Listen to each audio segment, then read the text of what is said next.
حسبي ربي جل الله ما في قلبي غير الله نور محمد صلى الله لا إله إلا الله.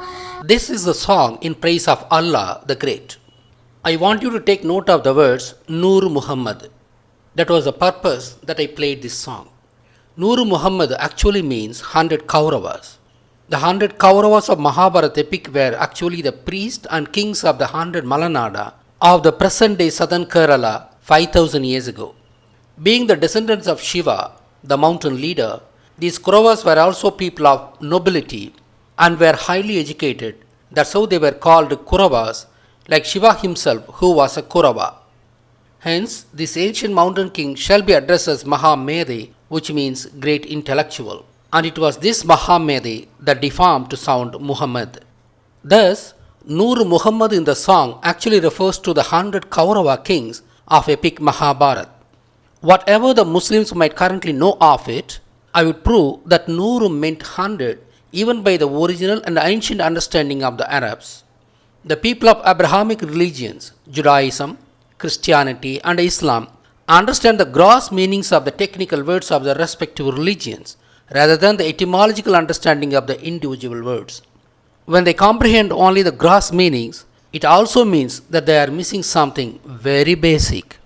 Considering the anthropological, political and theological history of the world, only Tamils shall decipher the actual meanings of not only words but also theology surrounding the words.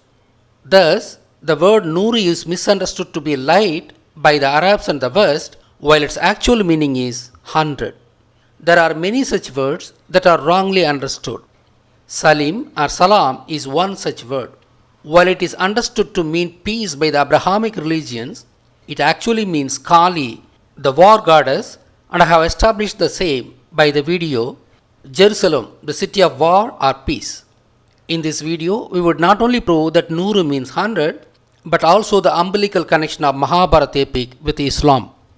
Before proceeding further, I appeal to the Muslim brothers to realize that Shiva is not a Hindu god, but the god of entire humanity.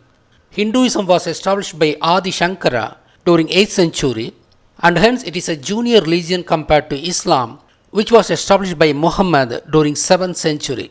Hence, watch my video without any bias to understand Islam better. There is a lot in this video for Muslims and they should watch it without hesitation. 1 year ago, I wrote my script, Amazing Connection Between Tamils and Islam. The script runs for about an hour. However, something restrained me from making the video. I now understand why it restrained me. The starting point of the connection between Tamils and Islam is Mahabharata. I cannot adequately describe the connection between Tamils and Islam without understanding the root of that connection. Mahabharata was the root in question. Mahabharata was one of the greatest ancient epic in the history of mankind. The other was Ramayana. Mahabharata happened about 5000 years ago. In any war, there would be exodus by the losers of the war. Here, the mountain Kauravas of ancient Tamil land lost the Mahabharata war. Fearing persecution by the victors, a section of the royal Kauravas left Tamil land and settled in Arabia, Ethiopia, Egypt, etc. It is they who evolved as Muslims primarily and follow the religion called Islam. And that's the umbilical connection. The pre-Islamic Arabs worshipped their god Allah in the temple at Mecca, which was called Maqbarah. Ptolemy, who lived in the 2nd century, referred to the temple at Mecca as Maqbarah, and that forms a solid evidence for the existence of Mecca and its temple. Maqbarah is the deformation from Ma Kaurava. Ma means great, and Kaurava is Kurava spelled colloquially. Kauravas are the educated mountain tribe among the general mountain public called Parayars. The Kauravas got the name as they were teachers or preachers. In Tamil, Kuru means say, teach or preach. Kuru, Kuru, Guru. Kuruvon, Kuruvon, Kuravon, Kuravan. Kuru means teach and Kuruvon means teacher. Shiva was the first teacher of humanity. He was the original Kuravan. He developed and taught Veda to his disciples. There were 4 Vedas: Rigveda dealt with the technology of smelting, which Shiva developed. Samaveda dealt with political science, that is, the governing principles of people of a country. Atharva Veda dealt with the technology of making variety of percussion sound equipment. Yajurveda dealt with lots of miscellaneous sciences and technologies. Obviously, Shiva was the first guru, teacher, and preacher. Shiva lived more than 20,000 years ago, and he is the common god of the entire humanity, the Jews, Christians, and Muslims included. He developed Kundalini Yoga practice and proved that man shall become God and escape death and hence rebirth. His third eye is a symbolic representation of this fact. He is referred to as Enoch in the Jewish scriptures, and they say that he walked with God, and it means that he escaped death. He is referred as Metatron in the third book of Enoch, and this word deformed from Vedathan, meaning the possessor of Veda. Vedathan, Medathan, Metatron, Metatron. The first two books of Enoch were of Ethiopian and Slavic origin respectively, and this point is worth mentioning. Hence, Isa was a god himself, and there shall be no doubt about it. This all-important point should be anchored deep in the minds of people of all the Abrahamic religions, specifically the Islamic people. Shiva brought in the consciousness of time for the first time to humanity. He defined the units of time as day, month, and year. Day was defined using sun, and month was defined using moon. Shiva was the greatest of all the great personalities of humanity. For any further information on Shiva, kindly watch my video, Amazing Facts on Kala Bhairava, the corrected version. It's a must watch if you want to know about Shiva. Thus, Shiva being the original Kuravan and God, the pre-Islamic temple at Mecca was actually the temple of Shiva, the Koraba. Obviously, it was called Ma Koraba temple 2000 years ago. Ma Koraba, Ma Koraba, Ma Koraba, Ma Korba. The temple being called Ma Koraba, how did those people address their God? We know that it was Isa, but they called him Allah. It was the name of Arabian god, and he was worshipped as Lingam in pre-Islamic Arabia. Allah was not the name of the god that Muhammad created for Islam. This name was already there in the pre-Islamic Arabia. We shall soon discuss how the name Allah originated. The pity is that the world does not know how the word Allah originated. I believe Islam was also not the name coined by Muhammad. He should have adopted the prevailing name as it was the case with Allah. Islam is mentioned in Quran, but it was not defined. What does it mean? The name Islam was already there, and hence Muhammad did not have to define it or explain its meaning. On the other hand, if it was a name that he created, he should have defined it himself in Quran. Thus, Muhammad purified the existing religion, discarding the new idolatry practices introduced over a period of time, rather than coining an altogether new religion. The proof for the same is extracted from the fact that though Medina was the place where Muhammad founded his religion due to historical reasons, he later made Mecca Masjid as the primary masjid after destroying the idols in it. If Islam was not related to Mecca temple previously, he would have declared the Medina Masjid as the primary masjid. This clearly proves that he reformed the religion of Qurayshi people rather than creating an altogether new religion. It is an extraordinary truth which cannot be contested. Muhammad, who developed modern Islam, belonged to Qurayshi clan. But Qurayshi is nothing but Qurava, which deformed over the years. Qurava, Qurasa, Qurayshi, Qurayshi. Obviously, Muhammad belonged to the Qurava tribe of the present-day Kerala, and his forefathers migrated to Arabia from here. The Kuravas of Kerala do not worship idols even today, a practice retained by them from the times of Isa. It is thus obvious that Muhammad restored the religion to its original form. While doing so, he introduced new rules to make the desert life easier for all, alleviating the sufferings and improving the quality of life. He made drastic and positive changes in the quality of life of the desert woman. These measures signify the real greatness of Muhammad. Thus, the smart people trying to interpret the name Islam through the word Aslama and suggesting that it means he submitted is without any rationale and is null and void. They are not able to establish the meaning of Aslama etymologically. In my next video on Islam, I would explain how the word Aslama originated, and I would prove that Aslama gave rise to the word Muslim and not Islam. Hence, the religion of the pre-Islamic Arabs should itself have been called Islam, which Muhammad reformed and reconfigured, retaining its original name.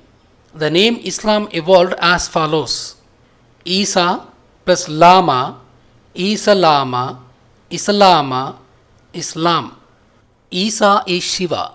Lama shall mean either God or prophet. Prophet means Siddha, and according to the theological history of Tamils, it is the Siddha who becomes God after he wins over the five senses through intensive yogic practice. Thus, Isa became the first God of humanity. Hence, Islam means Isa the God.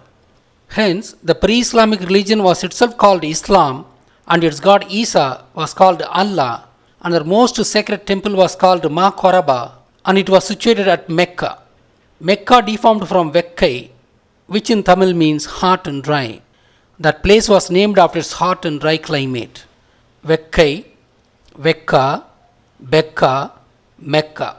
From the meanings of Islam and Maqaraba, we shall immediately surmise that Allah should be another name of Shiva. We shall not only prove the same, and we would establish the reason why they chose to call him Allah. The Tamil word Al has 5 meanings. They are as follows. 1. Night or darkness. It is a primary meaning of Al. 2. Hidden. In darkness, objects lay hidden from the sight. Hence, it is a derived meaning from the original, which is darkness. 3. Present but cannot be seen. Cannot be seen by eye. For example, air exists but cannot be seen by eye. Atom exists but can't be seen, and in fact Tamil word for atom, Anu, evolved out of this meaning of Al. 4. Not. When searching for objects in night, we may not find them and hence say no. It is a secondary meaning derived from the primary meaning of Al, meaning darkness. 5. Transformed. In Tamil, Urumari Iruttal. An object transformed from one identity to another. This fifth meaning of Al should have originated from Mahabharata. The Pandavas were supposed to spend 1 year hiding their original identity. That life was called Anyadavasam. Al plus Nada plus Vasam. Alnadavasam, Anyadavasam. Nadan means king or leader. Al-Nada means the transformed Nada. The Pandava prince transformed themselves as servants.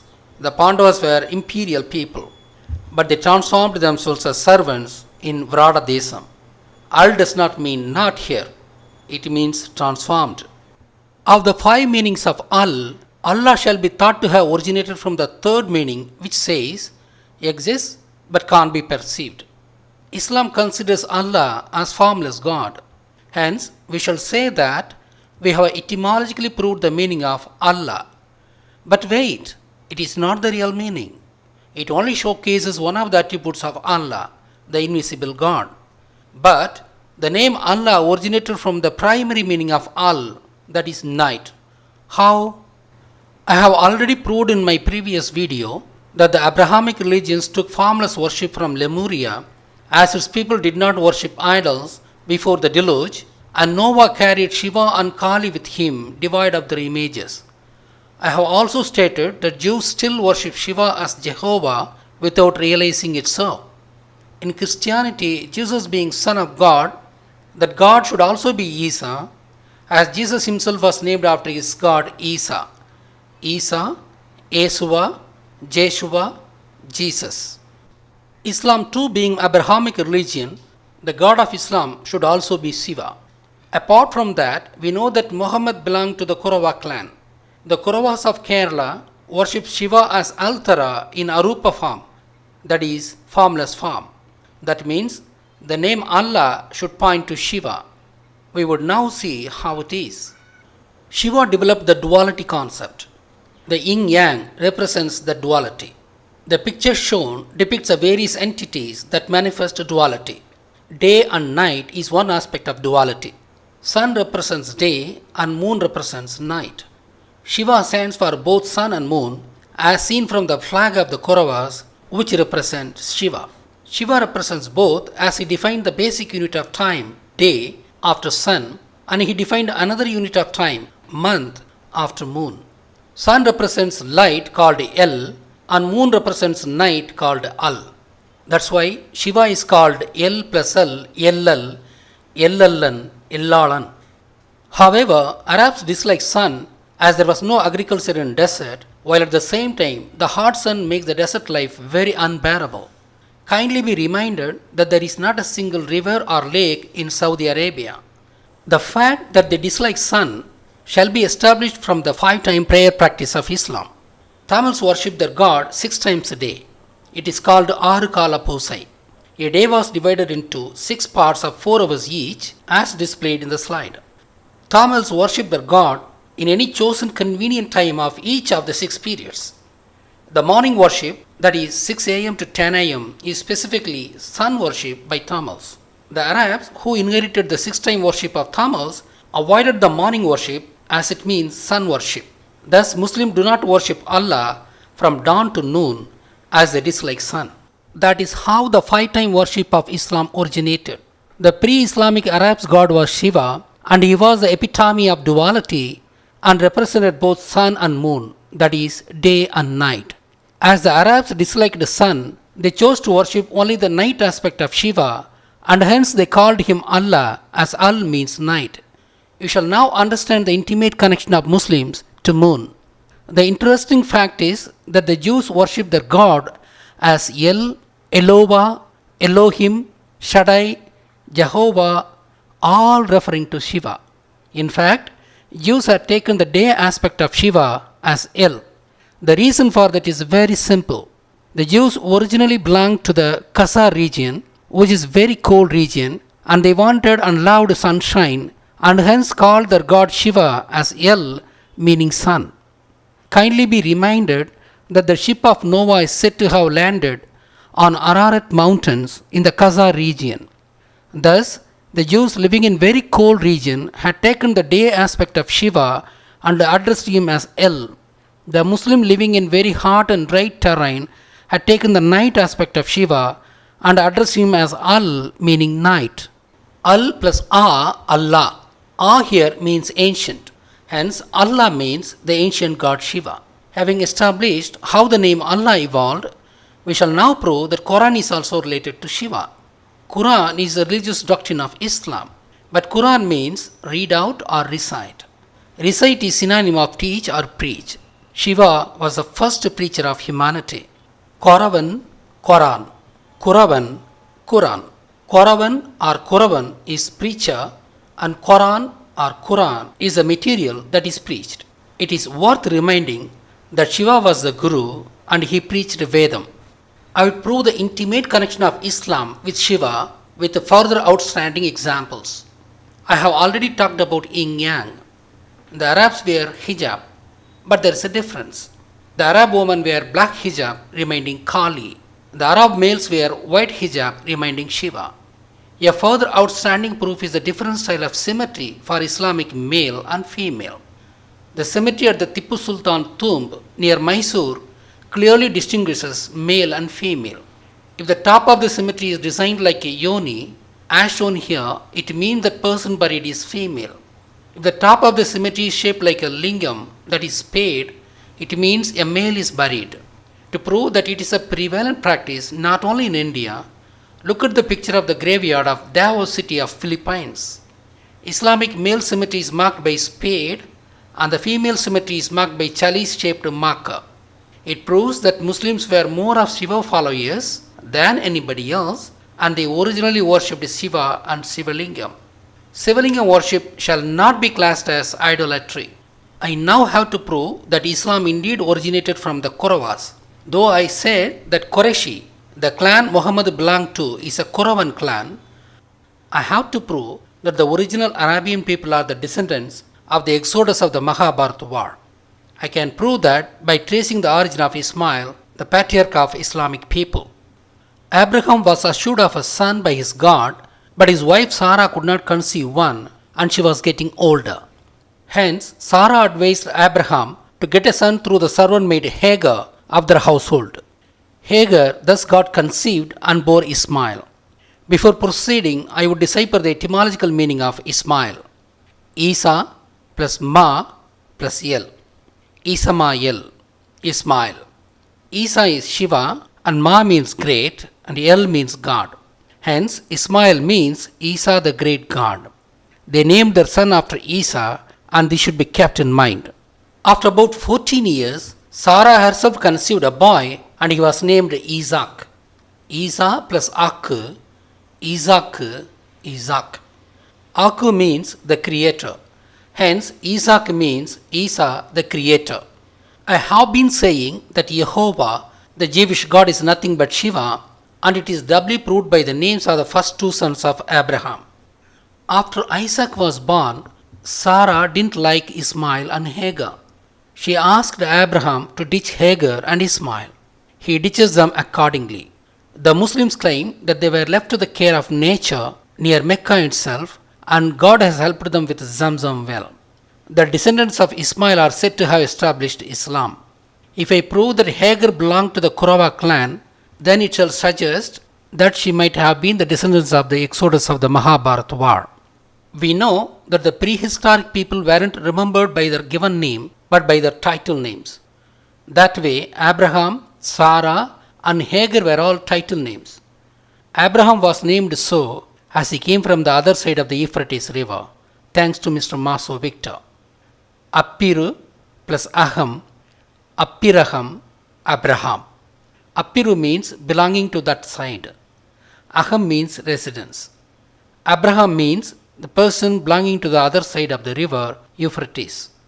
That's how Abraham got his name, and his language Hebrew was also named so. Appiru, Heppiru, Hebrew. Hence, Abraham has nothing to do with Brahma, the Indian deity, contrary to the claims of the Indian Brahmins. Sar means dependent. Sarah means independent. That is, she was not dependent on Abraham. It is usual that women depend on their men for physical safety and well-being. In the case of Sarah, it was the other way around. In fact, it was Abraham who depended on her. He sold her as sex slave wherever he went. Sar plus Al, Saral, Sarah. Sar means dependent and Al means not, and hence Sarah means independent. I would read out Genesis chapter 12, verses 11 to 13. As he was about to enter Egypt, he said to his wife Sarai, I know what a beautiful woman you are. When the Egyptians see you, they will say, this is his wife. Then they will kill me, but will let you live. Say you are my sister, so that I will be treated well for your sake, and my life will be spared because of you. Thus, he asked her to save his life. This historic truth is kept alive by the name Sarah, meaning that she did not depend on her husband. Sarah means independent of her husband, and that's how she got her name. Thus, she has nothing to do with Saraswati, the goddess of wisdom, contrary to the claims of the Brahmins of India. Sarah being beautiful actually means she was a white lady, as she came from very cold Khazar region, and the original Egyptians were black or brown in color, and obviously they would have loved to have her. How was Hagar named? She was named after her clan. Abraham and Sarah called her after her clan name, which was quite common. Hagar was belonging to the migrant population in Egypt. The migrant population was part of the exodus from the Tamil land after the Mahabharata war. I have already explained that Kauravas were the educated class among the general mountain populace called Parayar. However, the ancient name of those mountain people were Yekkar. The name Yekkar originated from the action of climbing the mountains and has been thoroughly discussed in the video Amazing Primitive History of Mankind. Hagar belonged to that Yekkar clan. Yekkar, Hekkar, Hagar, Hagar. Obviously, Ismail's mother was an Ekka, the mountain people of the present-day Kerala. Mahabharata war happened about 5,000 years ago, and Abraham's times were about 4,000 years ago, and Hagar being a woman, it is quite possible that she was a descendant of the Exodus population. It would be further proved through the word Nuru, which is intimately connected with the Mahabharata epic. I would again play the song that I played at the start of this video. The song should be an ancient one. The way the Muslims understand the song is different from what it originally should have been. The green color text is the standard interpretation. The yellow color text is my interpretation. I am giving both the interpretations along with the lyric and play the song line by line. Hasbi Rabbi Jallallah. O ever ready teacher, great Allah. My Lord is enough for me, glory to Allah. Here, Hasbi means spontaneous, as shown in the page here, and it originated from Tamil Asuvi, which means offering spontaneously. Asu plus E, Asuvi, Hasuvi, Hasubi, Hasbi. Rabbi is teacher, and this word originated from Aram, one of the 16 grandsons of Noah. Jallallah is actually a deformed Sallallah, and Sal means great in Tamil, and that's how the word Solomon evolved, and hence Jallallah is great Allah. It is now very easy to see that my interpretation is the correct one, and the standard interpretation was made without the proper understanding of the lyric. ما في قلبي غير الله. Only sinner's heart shall have false Allah. There is nobody in my heart except Allah. Though spelled differently, both the interpretation mean the same. The etymological explanation will be too lengthy, and hence it would be beyond the scope of this video. Nur Muhammad Sallallahu. The great Allah of the 100 Muhammad, the light of Muhammad, peace be upon him. Sallallah and Jallallah are the same and mean great Allah. But the standard interpretation interprets Sallallah as peace be upon him, which is wrong. We are now coming to the real point of the video. Nuru means 100 in Tamil and is being interpreted as light in the standard interpretation, which is absolutely wrong. We would soon discuss this all important matter. La ilaha illallah. There is no God except Allah. Interpretation of this line is same in both the interpretations, and these words are direct Tamil words. Ilaha means illai endral, which is collectively pronounced as illakati, and it means if not, and il means illai in Tamil. The third line is the real point of this video. What is meant by Nur Muhammad? Apart from this song, Nur Muhammad is actually a male name among Arabs. Arabs think that Nur means light, while its original meaning is 100. When I checked Wiki page, it confirmed that Nur means light, but there wasn't any etymological proof. But surprisingly, I got a lead to understand how Nur became light from the same Wiki page. It said Eleanor means light. Eleanor is actually pronounced as Eleanor, and hence I would use this spelling in further discussions on it. It is obvious that L in Eleanor means light, and hence they not only thought that Eleanor means light, but Nur also means the same. It's a very poor understanding. They are lumping everything to just one meaning. But we shall get a clue to the riddle if we know what Eleanor stands for. Eleanor is a female given name. It is not only a female name, but an imperial name or the name characterizing nobility. Yeah, we got it now. Ilaya or Alaya means youngest in Tamil. Nuru means 100. Together, Alayanur means the youngest of the 100. The 100 Kauravas of Mahabharata epic had one and only younger sister. She was called Duchalai. In reality, she was a queen of a Malanada and was the youngest among the 101 Kauravas. Obviously, in most European nations, Eleanor was originally known as the youngest queen from the knowledge of the Mahabharata epic. Slavic people did migrate from Tamil land through different waves of migration. Mr. Marek Zelam, the Slovakian friend of mine, has written to me that the word Germany deformed from Saraman, which means Keralite. It was a Slavic mountain people who originally inhabited Germany. Saraman, Jeraman, German, German.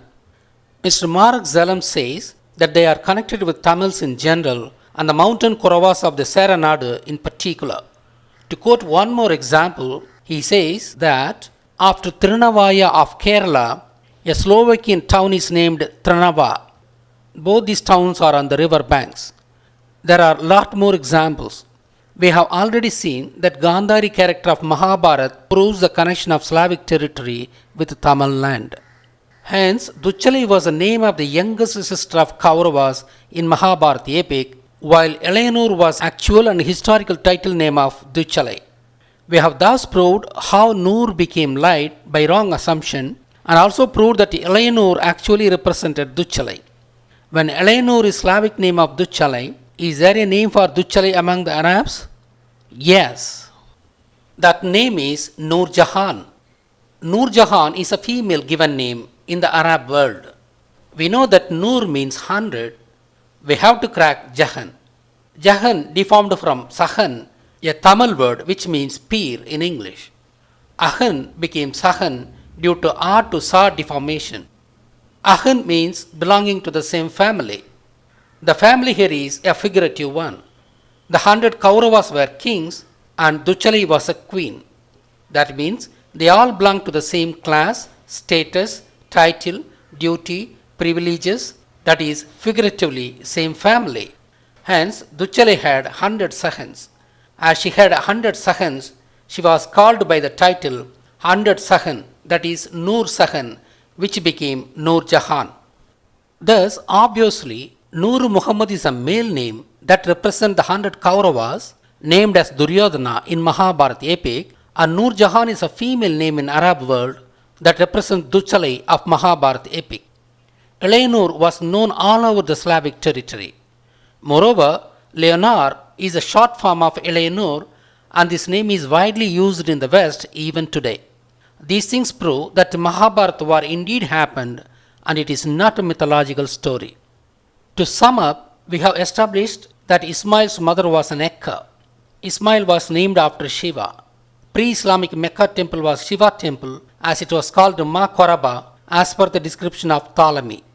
Muhammad belonged to Qurayshi clan, which deformed from Quraba. Quran means recitation, which evolved from Kurwon meaning Shiva, the preacher. Kuru means preach, and obviously Quran means recitation. Though Noor took the meaning as light by mistake through the word Eleanor, it actually means 100. The fact that Noor Muhammad is a male name and Noor Jahan is a female name, and Noor being a bisexual name, it clearly established that these names originated from Mahabharata, and Noor meant 100 only 5000 years ago. As people forgot the history and thus unable to understand the meaning of Noor, they derived it wrongly from El of Eleanor. Eleanor, the European name, and Noor Jahan, the Arabic name, corresponds to the name of the same person called Duchalai of Mahabharata epic. Thus, we have established the umbilical connection of Islam with Mahabharata. This video is just a trailer on the connection between Islam and Tamils. In the video to be published on Islam, I would narrate the situation that forced Muhammad to reformulate Islam and how the Neo-Islam addressed the problems of the desert people. I would also describe the identity of Gabriel and his role in the reformation of Islam. I would also clear some of the controversial aspects of Islam. Of the technical words in Islam, I have already covered Muhammad, Allah, Islam, Quran, etc. Almost all the Muslims might only know the gross meanings of the technical words of Islam, and they do not know the actual meanings of them.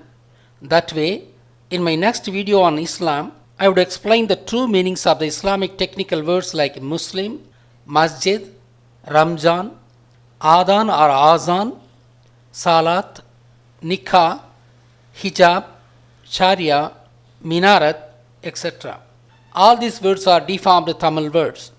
I would also discuss the origin of many Islamic practices.